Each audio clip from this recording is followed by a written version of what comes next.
నేపాల్లో కొనసాగుతున్నటువంటి అనిశ్చితికి కారణాలు, అలాగే అక్కడ ఉన్నటువంటి జెన్జీ యువత రోడ్లపైకి వచ్చి ప్రభుత్వంలో ఉన్నటువంటి అధికారంలో ఉన్నటువంటి ప్రధానమంత్రితో పాటు ఇతర ఎవరైతే ప్రతిపక్ష నేతలు ఉన్నారో వాళ్ళపైన కూడా దాడులు చేసి ఈవెన్ ఆ దేశానికి సంబంధించినటువంటి పార్లమెంటు భవనాన్ని కూడా కాల్చివేసినటువంటి పరిస్థితి కనిపించింది.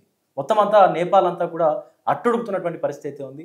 అసలు ఈ నేపాల్ అట్టుడగడానికి ఈ అనిశ్చితికి కారణాలు ఏంటో కూడా తెలుసుకునే ప్రయత్నం చేద్దాం. ప్రస్తుతం మనతో పాటు geo politics expert major Oberoi ఉన్నారు. సో వారితో మాట్లాడదాం. హలో సార్, నమస్తే. నమస్తే సార్, జై హింద్ టు యువర్ ఆడియన్స్. జై హింద్ సార్. అయితే ప్రధానంగా నేపాల్లో కొనసాగుతున్నటువంటి ఈ ఉద్రిక్త పరిస్థితులపైన ఇతర దేశాలకు సంబంధించి ఏదైనా ప్రమేయం ఉండేటువంటి అవకాశం ఉందా? ఖచ్చితంగా సార్. యాక్చువల్లీ మనకు కనిపిస్తుంది నేపాల్లో ఒక డిస్టర్బెన్స్, కానీ ఇది యాక్చువల్లీ అమెరికా అండ్ చైనాకి సంబంధించిన వార్ నేపాల్లో జరుగుతుంది. ఇది చాలా మందికి అర్థం కాదు సార్. ఎందుకంటే ఇప్పుడు మనం కోల్డ్ వార్ అప్పుడు మీకు గుర్తుంటే గనక కోల్డ్ వార్ పీరియడ్ గురించి మనం మాట్లాడతాం. శీతకాలం యుద్ధం అంటాం కదా. ఈ కోల్డ్ వార్ 1945 నుంచి 1991 వరకు జరిగింది సార్.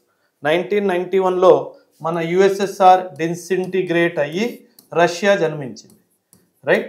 అండ్ ఈ కోల్డ్ వార్ యొక్క ముఖ్యమైన కారణం ఏంటి? ఒకవైపు క్యాపిటలిజము, ఇంకొక వైపు కమ్యూనిజం. ఈ కమ్యూనిజం గురించి మాట్లాడేది, సపోర్ట్ చేసేది యుఎస్ఎస్ఆర్, క్యాపిటలిజంని సపోర్ట్ చేసేది అమెరికా. ఈ కోల్డ్ వార్ 91లో అంతమైపోయింది, కానీ ఇప్పుడు నేపాల్లో జరుగుతుంది మాత్రం మళ్ళీ కోల్డ్ వార్. కాకపోతే ఇక్కడ కమ్యూనిజం ఏదైతే యుఎస్ఎస్ఆర్ ఉండేదో అది ఇప్పుడు చేంజ్ అయ్యి చైనా రావడం జరిగింది సార్. అందుకే కేపీ శర్మ ఓలీ గారు ఎవరైతే ప్రైమ్ మినిస్టర్ ఆఫ్ నేపాల్ ఉండేవారు, ఆయన చైనాకి చాలా క్లోజ్ వెళ్ళడం వల్ల అమెరికాకి ఏమనిపించిందంటే నేపాల్లో కమ్యూనిజం డీప్ రూట్స్ తీసుకుంటుంది అండ్ అది క్యాపిటలిజంకి విరుద్ధం కాబట్టి అమెరికా ఎంటర్ అవడం జరిగింది సార్. సార్ అంటే ఇప్పుడు నేపాల్ ఒక హిందూ దేశం, ప్రధానంగా అక్కడ ప్రజలు కూడా హిందూ మతాన్ని ఫాలో అవుతుంటారు. అవునండి. సో కమ్యూనిజంకి సంబంధించి అంటే ఇప్పుడు కేపీ శర్మ ఓలీ ఎవరైతే ఉన్నారో ఆయన కమ్యూనిస్ట్ పార్టీ నుంచే ప్రధానమంత్రిగా కూడా ఎన్నికయ్యారు. సో దాన్ని తట్టుకోలేకపోయారు అంటారా? అంటే కమ్యూనిజం ఎలా అంటే సార్, ఇప్పుడు మీరు అన్నట్టుగా నేపాల్ ఇస్ ఎ హిందూ రాష్ట్రం కదా సార్. కాకపోతే communism is a atheist form of belief system sir. ఈ ఏథియిజం ఏంటి అంటే వీళ్ళు దేవుడిని నమ్మరు సార్, దేవుడు లేడు అని అంటారు. సో కాకపోతే మీరు అన్నట్టుగా నేపాల్ ఏంటి, ముఖ్యంగా ఒక హిందూ రాష్ట్రము. కాకపోతే వీళ్ళు 2006లోనో 2008లోనో వాళ్ళ కాన్స్టిట్యూషన్ని మార్చుకొని సెక్యులర్ కంట్రీ అని చెప్పి చెప్పుకోవడం జరిగింది. బట్ మీరు అన్నట్టుగా ఇది మోస్ట్లీ హిందూ రాష్ట్రం అది. సో ఇక్కడ గోర్ఖాస్ సార్, మీకు నేను ఎందుకంటే ఆర్మీలో ఉన్నాను కాబట్టి గోర్ఖాస్ మన దసరా ఫెస్టివల్ని చాలా బాగా సెలబ్రేట్ చేస్తారు సార్. సో వీళ్ళకు ఆ హిందూ బిలీఫ్ సిస్టమ్ చాలా స్ట్రాంగ్ ఉంది. కాకపోతే వీళ్ళ పొలిటికల్ లీడర్షిప్ ఇలా కమ్యూనిజం వైపుకి వెళ్ళడము ఈ కామన్ ప్రజలకు కూడా నచ్చట్లేదు సార్. ఎందుకంటే కమ్యూనిస్టులు దేవుణ్ణి నమ్మరు సార్. సో వీళ్ళకి ఏంటంటే ఫ్యూచర్లో నేపాల్ హిందూ నుంచి సెక్యులర్ అయింది, సెక్యులర్ నుంచి కమ్యూనిస్ట్ అయిపోతుంది. అప్పుడు మమ్మల్ని మేము నమ్ముకున్న దేవుణ్ణి ఆరాధించే అధికారం కూడా మాకు ఉండదు అన్న ఒక భయం సార్. దాన్నే ఇప్పుడు ఇన్స్టిగేట్ చేసి ఇలా ఒక యూత్ రెవల్యూషన్ లాగానో యూత్ ఇన్స్టిగేషన్ లాగానో చూపించడం జరిగింది. ఇప్పుడు ప్రధానంగా అక్కడ ఉన్నటువంటి జెన్జీ యూత్ అంటే ఎవరైతే 2000 తర్వాత పుట్టిన వాళ్ళు ఉన్నారో, సో 25 సంవత్సరాలు 26 సంవత్సరాలు ఉన్నటువంటి యువత అందరూ కూడా దేశంలో పూర్తిగా అవినీతి పేరుకుపోయింది. ముఖ్యంగా రాజకీయ నాయకుల పిల్లలు ఎవరైతే ఉన్నారో వాళ్ళు సకల సౌలభ్యాలను కూడా అందుకుంటా ఉన్నారు, ఎంజాయ్ చేస్తా ఉన్నారు. బట్ మా పరిస్థితి మాత్రం ఇంత దారుణంగా ఉంది అనేటువంటి ఆలోచన వల్ల ఇది మొత్తం రగులుకుంది అనేటువంటి మాటలు వినిపిస్తా ఉన్నాయి. కరెక్టే సార్. కాకపోతే సార్ ఇప్పుడు మీరు అన్నట్టుగా కరప్షన్ ఒక వర్డ్ తీసుకుందాము. ఏ దేశంలో కరప్షన్ లేదు సార్? మన దేశంలో ఉంది, అమెరికాలో ఉంది, ఇజ్రాయెల్లో ఉంది, జపాన్లో ఉంది, చైనాలో కూడా ఉంది సార్. సో కరప్షన్ లేని దేశం లేదు సార్, ఒక విషయం. రెండవది, కేవలం ఇది కరప్షన్ వల్లనే జరిగింది అని చెప్పడానికి కూడా లేదు. Maybe one of the reason corruption ఖచ్చితంగా. ఎందుకంటే రీసెంట్గా కొన్ని నెలల ముందు వీళ్ళ పొలిటికల్ లీడర్స్ పిల్లలు ఎంత సౌకర్యాల్ని అనుభవిస్తున్నారో వీళ్ళు టిక్టాక్లు వీడియోలు చేయడం స్టార్ట్ చేశారు. అది ప్రజలకి నచ్చలేదు సార్. ఎందుకంటే నేపాల్ని మనం చూసుకుంటే గనక గతంలో అక్కడ భూకంపాలు కానీ అక్కడ ఫ్లడ్స్ కానీ ఇలా జన్ ఆందోళన్, ఇన్ఫ్యాక్ట్ నేపాల్కి హిస్టరీ ఉంది సార్. 1996లో కూడా జన్ ఆందోళన్ జరిగింది అండ్ 2006లో కూడా మళ్ళీ జన్ ఆందోళన్ జరిగింది. సో నేపాల్లో ఇలా యూత్ ఆందోళన చేయడం అన్నది వాళ్ళకు ఒక ఆనవాయితీ అన్నమాట. అంటే ఆందోళన చేశారు, బట్ రోడ్ల మీదకి వచ్చారు, కానీ చిన్న మొత్తంలో. ఈవెన్ ఇప్పుడు పార్లమెంటు భవనాన్ని దగ్ధం చేసేంత వరకు వచ్చింది. సో ఇంత పెద్ద మొత్తంలో ఇదివరకు ఎప్పుడైనా జరిగాయా? లేదు. జన్ ఆందోళన్ 1 దీనికి ముఖ్య కారణం ఏంటంటే సార్, అప్పట్లో అబ్సల్యూట్ మొనార్కీ ఉండేది. అంటే ఎటువంటి డెమోక్రసీ లేకుండా అబ్సల్యూట్ మొనార్కీ ఉండేది. ఈ జన్ ఆందోళన్ 1లో ఈ మొనార్కీని తీసేయడం జరిగింది. దీని ప్లేస్లో ఏమొచ్చింది? కాన్స్టిట్యూషనల్ మొనార్కీ వచ్చింది. ఈ కాన్స్టిట్యూషనల్ మొనార్కీ కూడా డెమోక్రసీతో సహకరించలేదు. అందుకే 2006లో మళ్ళీ ఆందోళన చేసి ఈ కాన్స్టిట్యూషనల్ మొనార్కీని కూడా తీసేసి నేపాల్ని ఒక డెమోక్రాటిక్ దేశంలాగా డిక్లేర్ చేయడం జరిగింది. కాకపోతే మీరు కరప్షన్ గురించి మాట్లాడతారు. ఫర్ ఎగ్జాంపుల్, మీరే ఆందోళన చేస్తున్నారు, నేను ఆ మంత్రిని, మీరు కరప్షన్ మీద ఆందోళన చేస్తున్నారు, మీరు వైలెన్స్ వాడుతున్నారు, ఓకే ఫైన్, మీకు కోపం వచ్చింది, మీరు పార్లమెంట్ బిల్డింగ్ని తగలబెట్టేశారు. ఒకవైపు పార్లమెంట్ బిల్డింగ్ని తగలబెట్టేశారు అంటే మీరు దీనికి కూడా విరుద్ధమే కదా లెక్క. ఎందుకంటే డెమోక్రసీలో మనం పార్లమెంట్ని ఒక టెంపుల్ లాగా భావిస్తాం. అండ్ నువ్వు డెమోక్రసీకి చెందిన ఒక టెంపుల్ని తగలబెట్టేసి ఇంకోవైపు నాకు ఈ కమ్యూనిజం కూడా ఇష్టం లేదు అంటే, డెమోక్రసీ కూడా వద్దు, కమ్యూనిజం కూడా వద్దు అంటే ఏం కావాలి? నీకు మళ్ళీ రాజరికం కావాలా? ఇది చాలా పెద్ద ప్రశ్న సార్. ఎందుకు అంటే ఇప్పుడు ఏం జరుగుతుందంటే వీళ్ళు మళ్ళీ మొనార్కీ వైపు దారి తీయడానికి ప్రయత్నిస్తున్నారు సార్. ఇది ఎందుకు జరుగుతుందంటే, అమెరికా ఫర్ ఎగ్జాంపుల్ అమెరికా నేపాల్ని కంట్రోల్ చేయడానికి ట్రై చేస్తుంది అని అనుకుందాం ఫర్ ఎ మినిట్. ఆ నేపాల్ని కంట్రోల్ చేయాలి అంటే డెమోక్రసీని కంట్రోల్ చేయడం కొంచెం కష్టం, కమ్యూనిస్టులని కంట్రోల్ చేయడం కూడా కష్టం, కానీ వీడిని కంట్రోల్ చేయడం మాత్రం ఈజీ.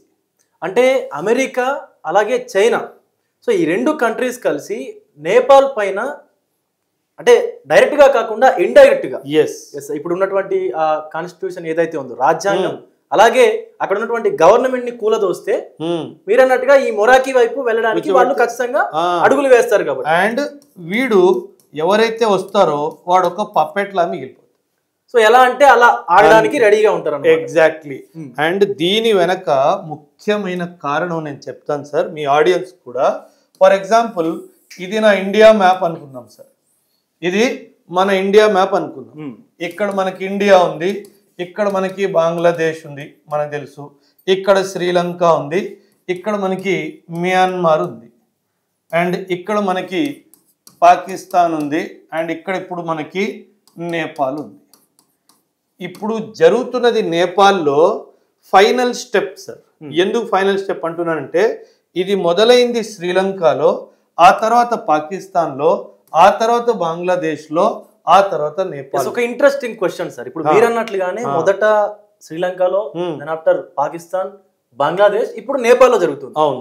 సో భారత్ చుట్టూ ఉన్నటువంటి అంటే భారత్ యొక్క సరిహద్దును పంచుకున్నటువంటి దేశాలన్నింటినీ వరుసగా దెబ్బ కొడుతూ వస్తున్నారు. సో మరి భారత్ పరిస్థితి ఏంటి?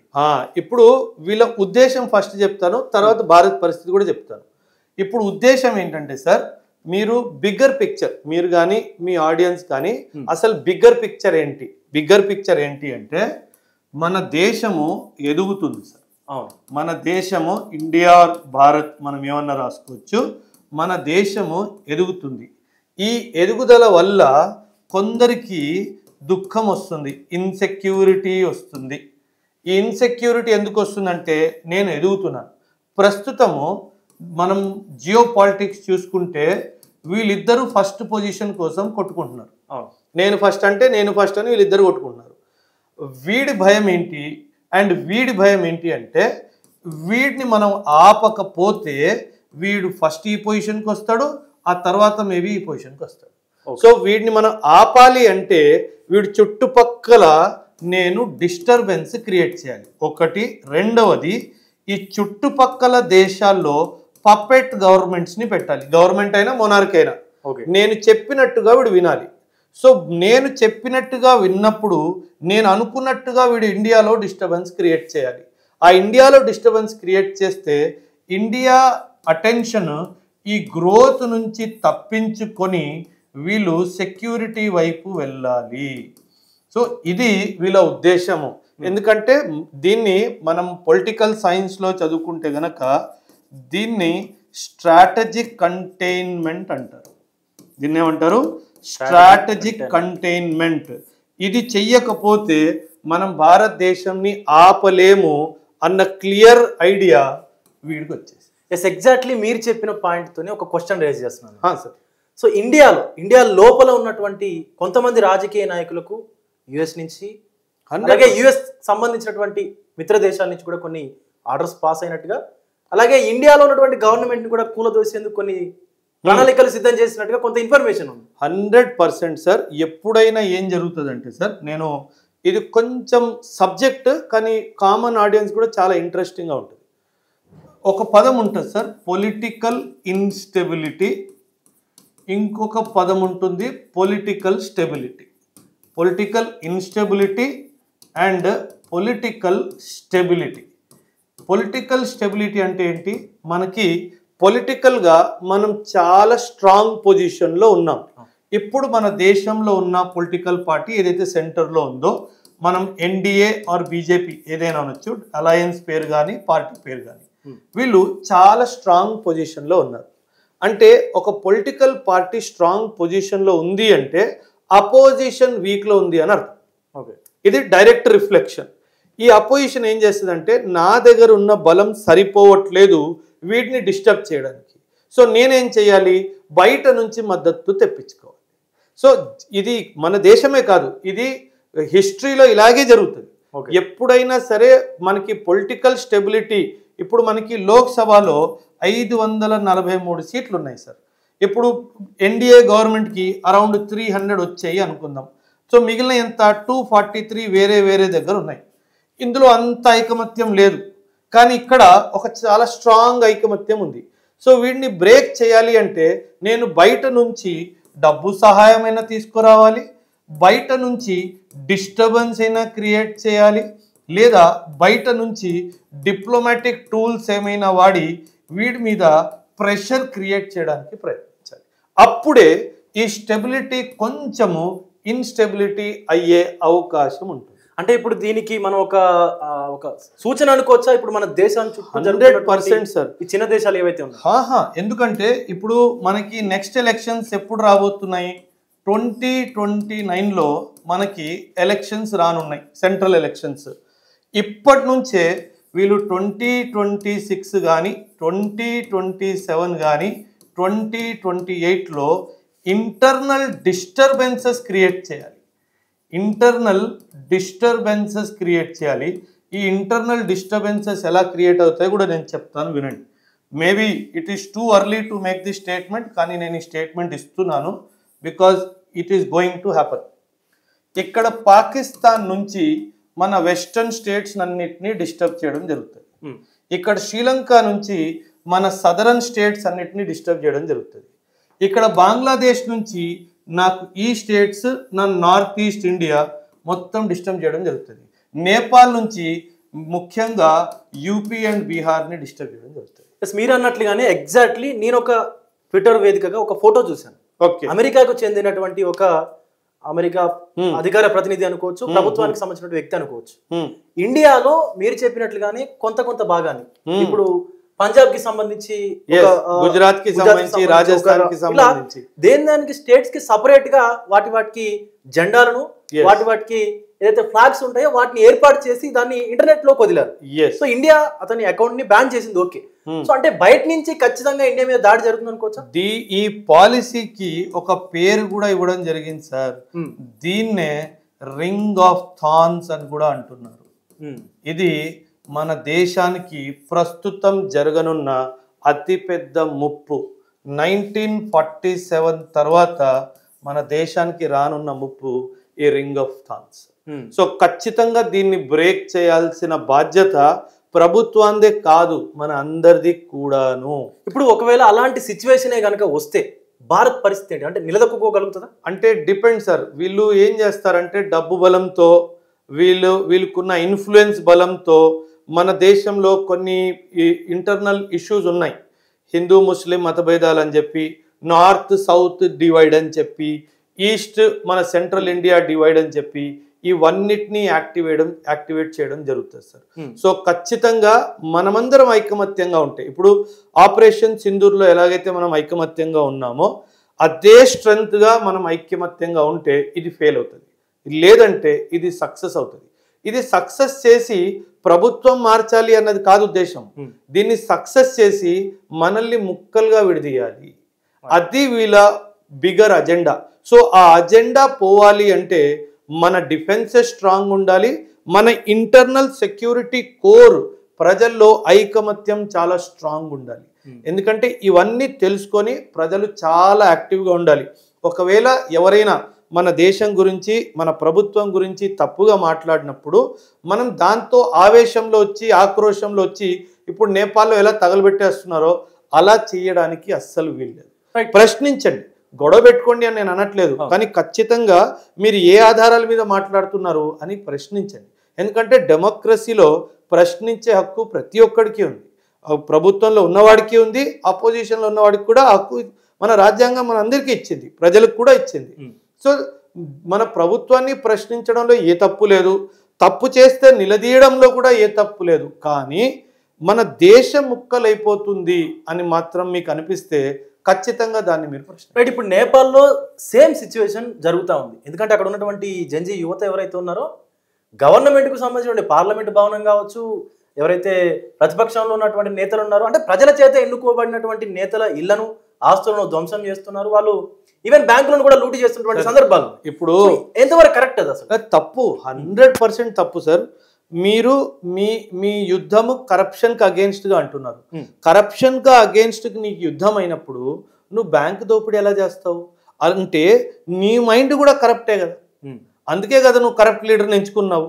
అండ్ రెండో విషయము, పార్లమెంట్ బిల్డింగ్ మనకి మందిరం లాంటిది సార్. డెమోక్రసీలో ఒక కామన్ మ్యాన్కి పవర్ ఇచ్చేదే పార్లమెంటు. నువ్వు ఆ పార్లమెంటు భవనాన్ని తగలబెట్టేసి అంత దాకా వచ్చేవు అంటే నీకు కూడా మానవత్వం కానీ నీకు కూడా ఒక ఆలోచన తీరు లేదు అని చాలా స్పష్టంగా తెలిసిపోతుంది సార్. సో ఇది కేవలం ఓన్లీ బయట వాళ్ళే కాదు, లోపల వాళ్ళు కూడా మూర్ఖత్వం ఇందులో ఇన్వాల్వ్ ఉంది. మీరు చెప్పినటువంటి టాపిక్ కి అనుసంధానంగా ఇంకొక క్వశ్చన్. బెలెన్ షా అలాగే ఇంకొక వ్యక్తి, అంటే స్వచ్ఛంద సంస్థలకు పనిచేసేటువంటి ఒక వ్యక్తి ఉన్నారు. బెలెన్ షా అనేటువంటి వ్యక్తి కాఠ్మాండు మేయర్గా పనిచేసి ఒక పాప్ సింగర్, ఆ పాప్ సింగర్ మేయర్ అయ్యారు. మేయర్ అయిన తర్వాత ఈ జెన్జీ యువతకు వెనకాలండి సపోర్ట్ ఇచ్చి నడిపించినటువంటి వ్యక్తి కూడా ఆయన.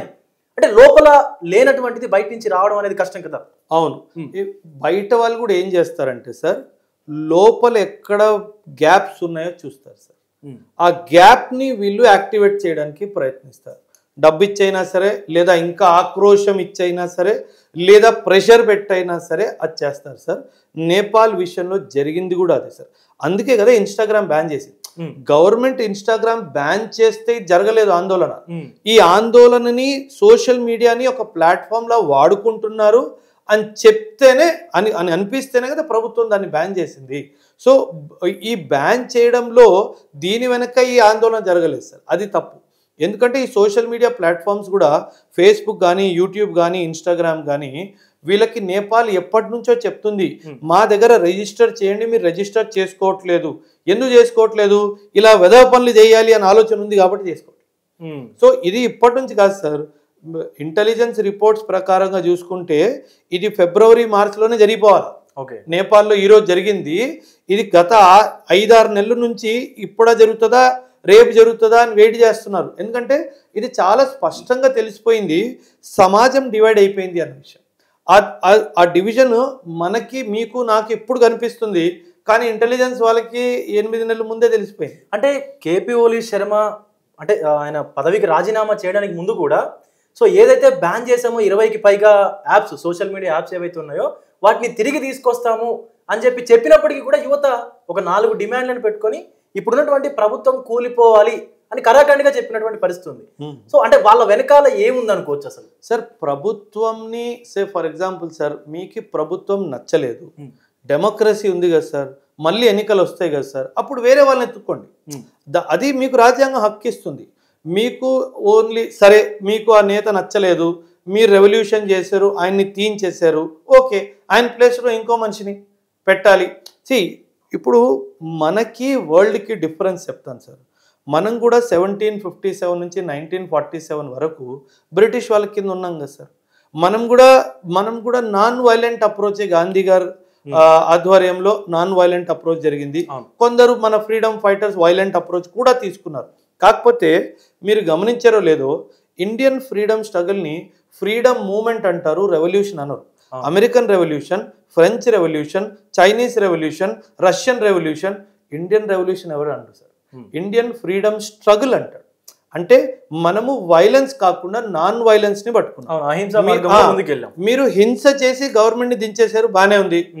ఇప్పుడు అహింసావాదులుగా కూర్చోబెట్టి కొత్త గవర్నమెంట్ చేయండి, వాళ్ళు కరప్షన్ ఫ్రీ ఉండేటట్టు మీరు చూసుకోండి. అది పద్ధతి కదా. నువ్వు పార్లమెంట్ బిల్డింగ్ కాల్చేసి నువ్వు బ్యాంకులు కూల్చేస్తే ఆ నష్టపరిహారంకి దానికి బాధ్యత చెల్లించేది ఎవరు? రేపు ప్రభుత్వం కాదు, కామన్ మ్యాన్ కదా సార్. సో మీరు కరప్షన్కి విరుద్ధంగా మీ పోటీ మీ యుద్ధం అనుకుంటే ఇవన్నీ చేయడానికి వీల్లేదు. రైట్. ఇప్పుడు కేపీ ఓలీ శర్మ చైనా నుంచి కొన్ని $1 బిలియన్ నిధులు తీసుకొచ్చి నేపాల్లో ఉన్నటువంటి ప్రజలకు ఇవ్వకుండా కేవలం ఆయన దగ్గరే ఉంచుకొని, అంటే ఆయన ఫ్యామిలీ కావచ్చు, ప్రభుత్వంలో ఉన్నటువంటి పెద్దలు కావచ్చు, సో వీళ్ళ వరకు మాత్రమే అది అంటే అవినీతి సొమ్ముగా మారిపోయినటువంటి సందర్భం ఉంది. అందుకే ఇదంతా జరిగింది అనేది ఒక ఆరోపణ. అంటే సార్ ఇలాంటి బ్లేమ్స్ కామన్ సార్.